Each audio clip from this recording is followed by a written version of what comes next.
आने वाले समय में ना ये ब्रह्मा विष्णु महेश तुम्हारी कोई रक्षा करेगा, ना ये देवी देवता तुम्हारी रक्षा करेंगे, ना ये संत महात्मा कोई तुम्हारी रक्षा करेंगे। रिश्तेदारों की तो बात ही छोड़ दो, तो 2 कोटी के जीव हैं, उनकी तो औकात ही क्या है। ये कोरोना महामारी आई, सब डॉक्टर फेल कर दिए, सब हॉस्पिटल फेल कर दी, आज तक उसका कोई इलाज नहीं है। उससे पहले कैंसर आई थी, एड्स आए थे, आज तक उनकी कोई वैक्सीन नहीं बनी है, सब फेल कर दिए परमात्मा ने। ये जब कोरोना आया था ना, इन देवी देवताओं के भी मुंह पे लोगों ने मास्क चढ़ा दिए, उन पुजारियों ने इन मंदिरों के जो है दरवाजे बंद कर दिए थे 2 महीने के लिए, और उन पत्थरों के नाक पे चढ़ा दिया मास्क। मतलब खुद इन भगवानों ने अपने आप को बेबस साबित कर दिया कि बच्चों हमारे पीछे लगने से कोई फायदा नहीं है, हमने तो खुद अपने नाक पे मास्क चढ़ा लिया, हमने तो खुद इस बीमारी के डर से अपने जो है वो दरवाजे बंद कर लिए। पुण्यात्माओं, ये कॉमन सेंस की बातें हम लोगों ने विचार करना चाहिए। परमात्मा कहते पत्थर पूजे हरि मिले तो मैं पूजू पहाड़, इससे तो चाकी भली जो पीस खाए संसार। एक पत्थर का मास्टर बना दिया जाए, क्या आप अपने बच्चों को उस स्कूल में आप भेजोगे? नहीं भेजोगे। आपको पता है कि वो पत्थर मेरे बच्चों को क्या पढ़ाएगा। वो निर्जीव है, जो ना चल सकता ना बोल सकता, वो क्या पढ़ाएगा मेरे बच्चों को? आप अपने बच्चों को उस स्कूल में भेजोगे जहाँ पे कोई जिंदा मास्टर होता है, जहाँ पे कोई जिंदा कोई टीचर होता है। ठीक इसी प्रकार पुण्यात्माओं, ये पत्थरों के देव और देवता, इनसे हमारा भला नहीं हो सकता। भक्ति कोई संत बताएगा, भक्ति जो है वो गुरु बताएगा। अरे अगर गुरु का महत्व ना होता तो जिस रामचंद्र जी को आज पूरी दुनिया जिनको पूजती है, उस रामचंद्र जी को अपना गुरु बनाने की आवश्यकता नहीं थी। हम लोग खाली राम राम करके और यहाँ से मुक्ति प्राप्त करने की सोच रहे हैं। हम तो वो भक्ति भी नहीं कर रहे जो भक्ति रामचंद्र जी करते थे। परमात्मा कहते हैं 3 लोक सब राम जपत है, जान मुक्ति को धाम। और उस राम ने वशिष्ठ गुरु बनाया, उसको मिला ओम नाम। रामचंद्र जी ने तो बेचारे ने खुद अपना वो गुरु बनाया, और वशिष्ठ जी ने उनको ओम नाम का जाप दिया। और तुम पहली बात तो ना कोई ओम नाम का जाप कर रहे, और ओम नाम का जाप भी बिना ओम नाम के जाप को देने वाले अधिकारी गुरु के बिना काम नहीं करता। तुम तो वो भक्ति भी नहीं कर रहे जो रामचंद्र जी कर रहे थे, और रामचंद्र जी का भी मात्र ओम नाम के जाप से मोक्ष नहीं हुआ। द्वापर में आ जाओ, श्री कृष्ण जी का जीवन देख लो। श्री कृष्ण जी ने अपना आध्यात्मिक गुरु बनाया दुर्वासा ऋषि को। क्या जरूरत थी? वो तो खुद भगवान थे ना। लेकिन बिना गुरु के यहाँ के भगवानों का भी मोक्ष नहीं होता, उनकी भी गति नहीं होती। फिर हम 2 कोटि के जीवों की क्या औकात जो हम बिना गुरु के मनमुखी रूप से पत्थरों पे जल चढ़ा के दूध चढ़ा के हम लोग मोक्ष प्राप्त कर जाएंगे। पुण्यात्मा, विधान से चलेंगे तो हम यहाँ से हम छुटकारा प्राप्त कर सकते हैं। यहाँ के जो भौतिक जो सुख है वो प्राप्त हम कर सकते हैं, अन्यथा नहीं होगा। मनमुखी रूप से हमारे हमारे हमारे हमारे बुजुर्ग जो अमल की भूत बना दिए गए। तो ये बहुत लंबा चौड़ा ये प्रकरण है। परमात्मा ने अपने सत्संगों में सब कुछ ये क्लियर किया हुआ है। हम अपने मुद्दे पे आते हैं, जिस मुद्दे के लिए परमात्मा हमें सात संगतियों के लिए जो है वो निमित्त बनाते हैं। तो परमेश्वर कहते हैं कि इस सतपुरुष का जिस घर में नाम, सतपुरुष यानी संत रामपाल जी भगवान का जिस घर में नाम, और उस घर में लड़ाई झगड़ा, उस घर में मनमुटाव, परमात्मा कहते हैं कंजरपना है, भक्ति नहीं है। पुण्यात्माओं, मैं आपको कोई उपदेश नहीं दे रहा, मैं आपको कोई संदेश नहीं दे रहा। मैं भी उसी कैटेगरी में हूँ जिस कैटेगरी में हम भगत भाई हैं। लेकिन परमात्मा ने बताया ना कि साध संगति से भेद जो पाया, साध संगति से नए नए जो है खुलासे होते हैं, उजागर होते हैं। जिसको नहीं पता है उनको उन बातों का जो है वो मालूम पड़ता है। तो सात संगतियां हैं, मतलब एक दूसरे से कुछ न कुछ सीखने के लिए। क्योंकि बहुत सारे नए भाई बहन हैं जो गुरुजी के इतने सत्संग नहीं सुन पाए, गुरुजी की इतनी संगति नहीं कर पाए, तो वो क्या करेंगे? वो अपने बड़े भगत भाई बहनों से जानकारी लेंगे। परमात्मा के जो सत्संग है, जो उनमें सार है, जो रहस्य है, उनको जानने पहचाने, इसके लिए परमात्मा ने हमें सात संगति दी है। तो परमेश्वर का ये सत्संग आप सुनिए, जिसमें परमात्मा कह रहे हैं कि नाम दीक्षा लेने के बाद में भगत को किस प्रकार से अपने अंदर जो है बदलाव लेके आना है। मेरे अंदर भी सारे बदलाव नहीं है। मैं भी परमात्मा से प्रार्थना करूंगा कि परमेश्वर मेरे ऊपर भी अपना आशीर्वाद रखे, परमेश्वर मेहर करे, दास भी अपने जीवन में बदलाव करे, और एक जो भगत होता है वास्तव में, उस भगत की कैटेगरी में परमात्मा उस दास को भी लेके आए। क्योंकि पुण्यात्माओं, हम में से अभी कोई भगत नहीं है। हम भगत बनने की हम प्रोसीजर में हैं। भगत की बहुत सारी मर्यादा हैं, बहुत सारे नियम हैं, जिनमें 90% लोग आज नहीं हैं संगत में। तो हमने प्रयास करना, सबसे पहले हम भगत बने। हम नाम के आगे तो लगा लेते हैं दास, पवन दास, बने नहीं हम भगत भी। दास तो बहुत लास्ट स्टेज है। दास तो फिर वो कहलाता है, परमात्मा सत्संग में कहते हैं कि एक राजा एक दास खरीद के ले आया, और जब वो दास को अपने घर पे ले आया खरीद के उस गुलाम को, तो जब उसने राजा ने कहा कि भाई तेरा नाम क्या है, तो उस दास ने कहा कि जी दास का कोई नाम नहीं होता है, जिस नाम से आप पुकारोगे वही मेरा नाम है। और आज क्या है, यहाँ डायरेक्ट अगर कोई किसी का नाम ले दे, जैसे कोई कह दे कि ए पवन, तो अंदर ऐसी आग लगती है कि ना इसने मेरे नाम के आगे जी लगाया, ना भगत लगाया, ना दास लगाया, बोलेगा नहीं लेकिन अंदर आग उठ जाती है कि डायरेक्ट कैसे बोल दिया मेरे को पवन। तो हम दास कहाँ हैं, हम गुलाम कहाँ हैं? तो उसने कहा कि जी दास का कोई नाम नहीं होता, जिस नाम से आप पुकारोगे वही मेरा नाम है। बोला भाई तू क्या खाएगा? बोले जी दास की कोई इच्छा नहीं होती है, जो आप दे दोगे टुकड़े वही मेरे लिए भोजन है। बोला भाई तू काम क्या करेगा? बोले जी जो आप कहोगे मैं वही काम करूंगा, मेरी अपनी कोई इच्छा नहीं होती।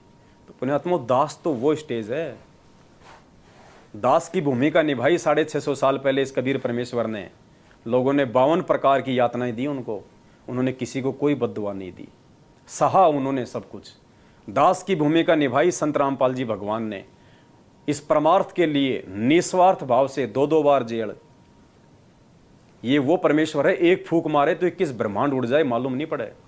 कहते हैं साहिब से सब होत है, बंदे से कुछ नहीं, वो राई से पर्वत कर दे फिर पर्वत से राई। एक सेकंड में ये परमात्मा सब कुछ करने में समर्थ है ये। लेकिन ये किसको मिटाए, किसको श्राप दे?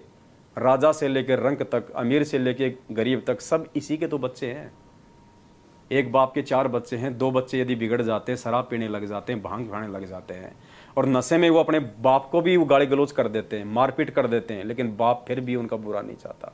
तो ये तो हमारी आत्मा का बाप है, हमारा परम पिता है। ये तो सांसारिक बाप से, शारीरिक बाप से लाखों गुना ज़्यादा प्यार अपने बच्चों को करता है। इसके लिए तो चींटी भी वही आत्मा है, हाथी भी वही आत्मा है, जीव भी जो है वही आत्मा है। तो पुण्यात्माओं, हमें परमेश्वर ने जो समझाया उसको हम थोड़ा ध्यान से हम सुने, और हम अपने जीवन में जो है ये बदलाव लेके आए, ताकि हम परमेश्वर के हम नज़दीक आ जाए। तो सुनिए परमपिता परमेश्वर जी का ये छोटा सा सत्संग। पुण्यात्माओं, उपदेश लेने के बाद हमारे हर व्यवहार में परिवर्तन होना चाहिए, तभी हम भक्त हैं। हम नाम भगत का धरावर, काम जगत पे भूडे करें तो क्या है कि भगत भी लड़ाई झगड़ा छोटी छोटी बातों पर खर्चा तानी है, थोड़ा हानि लाभ हो जाए, फिर वो कंजरपना, फिर क्या फायदा इस भक्ति का? फिर विश्वास कहाँ आपको भगवान के ऊपर जो परमात्मा करता है। अब जो भी ऑपरेशन होगा मालिक करेगा, आपकी हानि है तो भी हित, और हित तो हित है ही है, आप इतना विश्वास रखना। शॉर्ट शब्दों में परमात्मा ने सारी बातें खोल के रख दी। छोटी मोटी लाभ हानि हो जाती है, घर में भगत है, भक्तमती है, छोटा मोटा कोई नुकसान हो जाता है, भगत को 5 दिन मार्केट में काम नहीं मिला, 5 दिन वो घर बैठ जाता, तो छठे दिन वो उसके चिमटे मारने लग जाती है, तू कुछ करता नहीं है, तू कुछ उधरता नहीं है। अरे भाई, अब वो भगत है, वो मर्यादा में है, तो उसका अच्छा बुरा, उसका कामकाज, व्यापार धंधा, लाभ हानि परमात्मा के हाथ में है। अब हम लोगों ने विश्वास रखना चाहिए, हमें परमात्मा से प्रार्थना करनी चाहिए। हमारे आचार विचार में, बोलचाल में, परमात्मा कहते हैं हर चीज़ में हमारे वो बदलाव आ जाना चाहिए।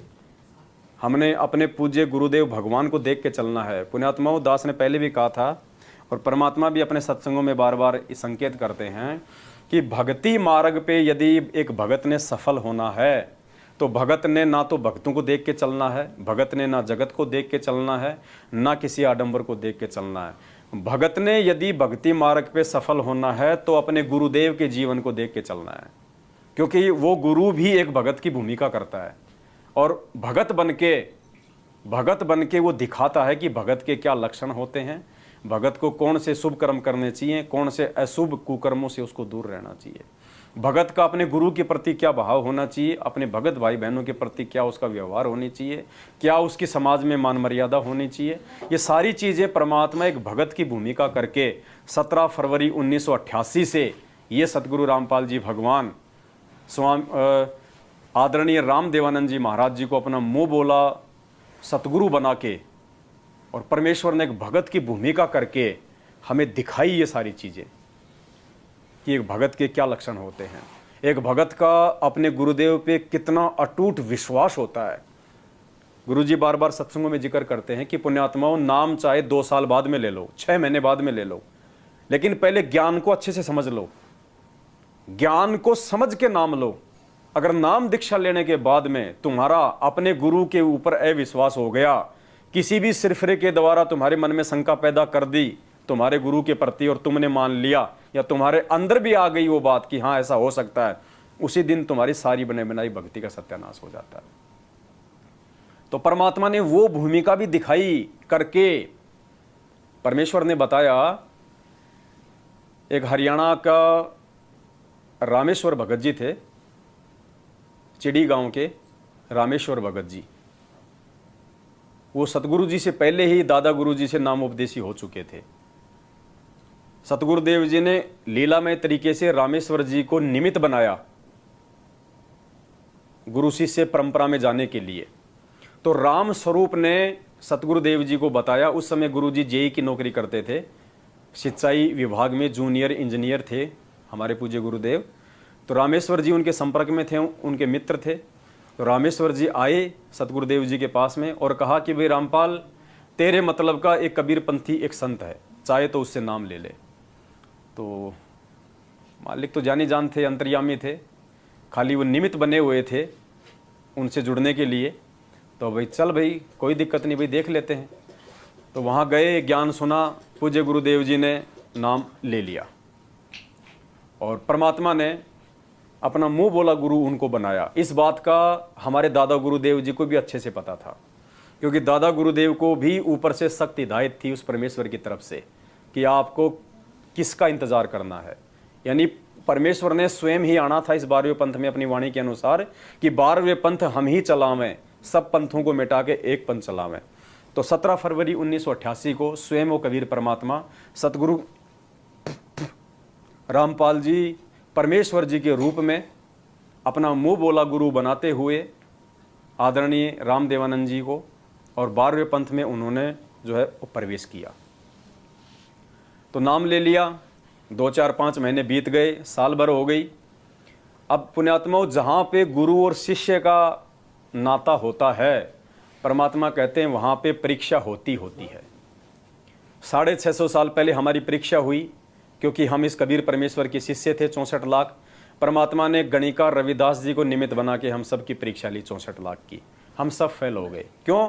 क्योंकि वो गुरु शिष्य का नाता था, चाहे वो जगत में हो चाहे वो अध्यात्म में हो। जहाँ गुरु शिष्य का नाता आ जाता है वहाँ पे परीक्षा होती है। तो 650 साल पहले हमारी परीक्षा हुई।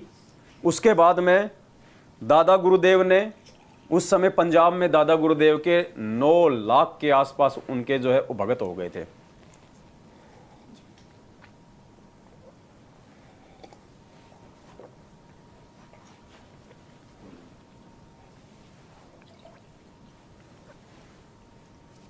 हमारे दादा गुरुदेव के पंजाब में 9 लाख के आसपास शिष्य हो गए थे। तो परीक्षा तो दादा गुरुदेव ने भी लेनी थी परमेश्वर के आदेश, और उन्होंने परीक्षा ली। क्या परीक्षा ली? दादा गुरुदेव ने की उम्र लगभग 104 साल के आसपास हो गई थी, और दादा गुरुदेव ने लीला क्या ली? बीमारी का बहाना बनाया। अपने आप को परमेश्वर ने बीमार किया, अस्वस्थ किया, लूज मोशन हो गए, दस्त लगा लिए, दस्त। और दस्त भी कैसे? 3 महीने हो गए, रुकने का नाम ही नहीं ले रहे। दिन में 4-4, 5-5 बार बाथरूम जावें, लेटरिन जावें। अभी जाके आ गए, हाँ भाई हाथ धुला दिए। 2 मिनट बाद में फिर बाथरूम में चले गए, हाथ धोओ भाई, हाथ धुआ दिए। 2 मिनट बैठे, अरे भाई हाथ धोओ, मेरे हाथ नहीं धुआए। अब भगत सोचें अभी तो धुलाए थे, क्या हो गया गुरुजी को? और यार ये क्या बीमारी हो गई? संगत में खुसर पुसर शुरू हो गई। जैसे 650 साल पहले वो गणिका बहन जो अपने कुकर्मों को छोड़ के परमात्मा से नाम दीक्षा लेके भक्ति करने लग गई, लेकिन हम लोग फिर भी उसको वैश्या ही मान रहे थे कि भाई वैश्या आश्रम में आने लग गई है और ये अपने कुकर्मों से सबको बदनाम करेगी। तो खुसर पुसर शुरू हो गई थी। ऐसे ही दादा गुरुदेव की संगत में खुसर पुसर शुरू हो गई कि भाई अब बात जो है वो बिगड़ने वाली है और अपने गुरु जी का तो थोड़ा बहुत समय बाकी है। भाई 4 दिन लग जाएं, 5 दिन लग जाएं, 3-3 महीने, कोई 10 थोड़ी लगते हैं। और गुरुजी का तो भाई मानसिक संतुलन भी खराब हो चुका है। उनको तो याद ही नहीं रहता मैंने 2 मिनट पहले हाथ धोए थे, 2 मिनट पहले मैं फ्रेश होने गया था। खुसर पुसर शुरू हो गई, क्योंकि परमात्मा कहते हैं गुरु मानुष कर जानते वो नर कहिए अंध, होवे दुखी संसार में फिर आगे काल के फंदे। जो अपने गुरु को मानुष मानेगा, अपने जैसा मानेगा, परमात्मा कहते हैं वो इस जीते जी भी दुखी होगा और आगे चल के फिर वो काल के उसके वो फंदे पड़ेंगे, क्योंकि वो पार होगा नहीं। 84 लाख योनियों में आएगा गुरु को मानुष मानने वाला। अब रामेश्वर जी जो थे वो गुरु जी के पास गए एक दिन और गुरु जी से कहा भाई जेई, बोले हाँ भाई। बोले क्या विचार है? मतलब रामेश्वर जी के कहने का मतलब ये था कि कोई दूसरा गुरु बना ले, ये गुरु तो डगमग हो गया, ये तो मानसिक संतुलन खो दिया इसने, तो अपना पागल हो गया, बूढ़ा हो गया, पता नहीं कब इसकी टिकट कट जाए। तो गुरु जी ने कहा भाई क्या बात हुई? बोला भाई देख ले संगत में जो चल रहा है। मतलब हमें परमात्मा पुण्यात्मा पाठ पढ़ा रहे हैं, ध्यान रखना गुरु के प्रति कितना विश्वास होना चाहिए अगर गुरु बनाया तो। या तो पहले परमात्मा कहते हैं ना पानी पियो छान के गुरु बनाओ जान के। गुरु बनाने से पहले अपनी तसल्ली कर लो पहले अच्छे से, हर प्रकार से शंका का समाधान कर लो। नाम लेने के बाद अपने गुरु में कोई मन में कोई विक्षेप नहीं आना चाहिए। अर्जुन सर्जुन में 650 साल पहले थोड़ा सा विक्षेप आया था, 250 साल तक परमात्मा ने उसी शरीर में रखा। अब देख लो आज जो 50-60 साल के हैं वो कितने दुखी है बुढ़ापे से। तो 250 साल अर्जुन सर्जुन ने कैसे निकाले होंगे बुढ़ापे में, वो सजा मिली उनको गुरु में दोष देखने की। तो गुरु जी ने कहा कि भाई क्या हो गया? बोले देख ले भाई आजकल ऐसा चल रहा है संगत में। तो उस समय तो ज़्यादा उन्होंने जिक्र नहीं किया। 15-20 दिन बाद फिर मिले वो गुरु जी से। बोले भाई जेई मेरी बातों पे कुछ विचार किया कि नहीं किया? बोले भाई कौन सी बातें? अरे बोलो पता नहीं क्या संगत में क्या चल रहा है? बोले यार गुरु जी की उम्र भी ज़्यादा हो गई, वैसे भी अब मानसिक संतुलन भी गुरु जी का बिगड़ गया है और कोई और देख लेते हैं कोई कबीर पंथ में। तो उस समय सतगुरु रामपाल जी भगवान ने उनको एक शिष्य की भूमिका में जो बात कही थी, परमात्मा ने कहा रे रामेश्वर, अरे रामेश्वर नालायक व्यक्ति, तेरे जीव में ये शब्द कहने से पहले कीड़े क्यों नहीं पड़ गए कि गुरुजी का मानसिक संतुलन खराब हो गया? नालायक तेरे जीव में कीड़े क्यों नहीं पड़ गए? अरे गुरु यानी भगवान, और अगर भगवान का दिमाग खराब हो जाएगा, अगर भगवान का मानसिक संतुलन खराब हो जाएगा तो नालायक उस भगवान की वचन शक्ति से जो ब्रह्मांड अपनी अपनी जगह पे घूम रहे हैं, चल रहे हैं, पूरी सृष्टि का संचालन हो रहा है, ये टूट टूट के नीचे गिर जाएंगे। परमात्मा कहते हैं पोपाटी पगड़ा भया और जागी जिया जून, सब काहों को देते हैं वो चोंच समाना चून। जो परमात्मा चींटी को कर्ण हाथी को मन दे रहा है, पूरी सृष्टि का संचालन कर रहा है, नालायक जिस दिन उसका दिमाग खराब हो गया उस दिन तू क्या यहाँ पे टिंडे लेने के लिए जीवित रहेगा? तो रामेश्वर की भी बात समझ में आ गई कि भाई हो तो गई गलती, क्योंकि इतना दृढ़ विश्वास उसको था नहीं। और जब एक दूसरे भगत से इस प्रकार की बातें कोई सुनता है तो ऑटोमेटिक मन में वो लहर उठती है। तो बोला भाई जय साहब मेरे को तो माफ़ कर दे, गलती हो गई। बोले माफ़ी मांग, बोले गुरुजी से, नालायक। तो गुरुजी उसको लेके गए, उसने दादा गुरुदेव के चरणों में बैठ के माफ़ी मांगी। उस समय परमात्मा ने पूरी संगत को इकट्ठा किया और उस पूरी संगत में से केवल सतगुरु रामपाल जी भगवान अकेले ही जो है उपास हुए थे, पूरी 9 लाख की संगत में। ये तो परमेश्वर थे, ये तो एक भूमिका कर रहे थे एक भगत की आप और हमें समझाने के लिए कि अगर गुरु बनाया है तो नालायको फिर उसके वचन पे भी फिर टिको। एक बचे थे अकेले और पूरी संगत को इकट्ठा करके दादा गुरुदेव ने कह दिया था कि आज के बाद यह रामपाल नाम दीक्षा देगा और जो इसको अपना गुरु नहीं बनाएगा वो मेरा कुछ नहीं लगता। तो थोड़े बहुत बचे थे, बाकी सब चले गए थे छोड़ छाड़ के। बोले ये कल का छोरा, इसको हम बोले अपना गुरु बनाएंगे। उस समय लाल लाल भेक लिए बैठे थे, लाल लाल कपड़े लिए, कई बाबा बन के भी बैठे हुए थे। वो सोच रहे थे हमें मिलेगी गद्दी, हमें मिलेगा आश्रम गुरु जी के जाने के बाद। और जब इशारा किया पैंट शर्ट पहने हुए जूनियर इंजीनियर की तरफ, तो वो सब छोड़ छाड़ के चले गए, अपने अलग अलग उन्होंने पंथ बना लिए। तो पुण्यात्माओं परीक्षा उस समय भी हुई, क्योंकि जहाँ गुरु शिष्य का नाता होता है अपने कच्चे पक्के हीरों की परख करने के लिए गुरु परीक्षा लेता है। क्योंकि परमात्मा ने भक्ति का एक विधान बताया। परमात्मा ने क्या विधान बताया कि गुरु जो है वो तब तक पार नहीं हो सकता जब तक उसके बनाए गए चेले पार ना हो जाएं। जब तक चेले पार नहीं होंगे गुरु भटकता रहेगा। इसलिए गुरु अपने भक्तों की परीक्षा लेता है, जो नकली होते हैं उनको आउट कर देता है। 650 साल पहले परीक्षा ली परमात्मा ने। वो परमात्मा तो नकलियों का भार अपने सिर से उतार रहा था। और आदरणीय गरीबदास जी महाराज जी ने फिर क्या कहा कि भड़वा भड़वा सब कोई कहे, यानी वो तो नकलियों का भार उतारने के लिए परीक्षा ले रहा था। उस बोतल के अंदर वो गंगा जल भर के वो शराब पीने की एक्टिंग कर रहा था कि देखो इनको मेरे पे विश्वास भी है या नहीं है, नालायकों को। मैं जिनको शराब छुड़ाने की शिक्षा दे रहा हूं, क्या ये मेरे अंदर वो दोष देखते हैं कि दुनिया को ऐसा उपदेश देने वाला क्या खुद शराब पिएगा? लेकिन सब ने दोष देख लिया परमात्मा में। तो गरीबदास जी ने कहा कि बड़वा बड़वा सब कोई कहे पर कोई न जाने खोज। वास्तविकता को कोई नहीं पकड़ रहा, सब उनको बड़वा बड़वा कह रहे हैं, उनके भगती। बड़वा बड़वा सब कोई कहे कोई न जाने खोज, दास गरीब कबीर करम यो बाटे सिर का बोझ। परमात्मा तो नकलियों का भार उतार रहे थे कि जो नकली होगा, अज्ञानी होगा, वो दोष देख के अपने गुरु में ऑटोमेटिक दूर हो जाएगा, मेरे सिर से उनका भार उतरे।